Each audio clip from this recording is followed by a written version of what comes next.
നടിയെ ആക്രമിച്ച കേസിൽ നടൻ ദിലീപ് കുറ്റവിമുക്തരായതിനു പിന്നാലെ സിനിമാ മേഖല രണ്ടായി പിളർന്നു നിൽക്കുകയാണ്. അതിജീവിതയ്ക്കൊപ്പമെന്ന് ഒരു വിഭാഗവും കുറ്റമുക്തനായതോടെ ദിലീപിനും നീതി ലഭിച്ചുവെന്ന് കരുതുന്ന മറുവിഭാഗവും. അമ്മ, ഫെഫ്ക ഉൾപ്പെടെയുള്ള സംഘടനകളിലേക്ക് ദിലീപിനെ ഉടൻ തിരിച്ചെടുക്കുന്നതിൽ കടുത്ത അതൃപ്തി സിനിമാ മേഖലയിലുണ്ട്. ഇന്നലെ ഡബ്ബിംഗ് ആർട്ടിസ്റ്റ് ഭാഗ്യലക്ഷ്മി ഫെഫ്കയിൽ നിന്ന് രാജിവെച്ചിരുന്നു. വെള്ളിയാഴ്ചയാണ് കേസിൽ കുറ്റക്കാരെന്ന് കണ്ടെത്തിയ പൾസർ സുനി ഉൾപ്പെടെ 1 മുതൽ 6 വരെ പ്രതികളുടെ ശിക്ഷയിൽ വാദം നടക്കുക.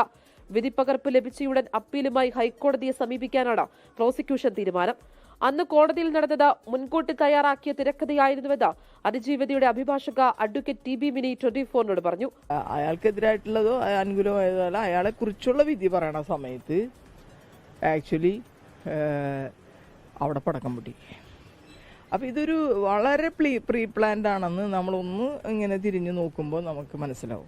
തനിക്കെതിരെ കേസിൽ ഗൂഢാലോചന നടന്നുവെന്ന നിലപാട് ദിലീപ് ആവർത്തിച്ചിരുന്നു. നിയമ നടപടികളുമായി മുന്നോട്ടു പോകാനാണ് ദിലീപിന്റെ നീക്കം. അതുകൊണ്ട് തന്നെ നടി ആക്രമിക്കപ്പെട്ട കേസിൽ വിചാരണ കോടതി ശിക്ഷാവിധിക്ക് ശേഷവും തുടർചലനങ്ങളുണ്ടാകും. 24 കൊച്ചി.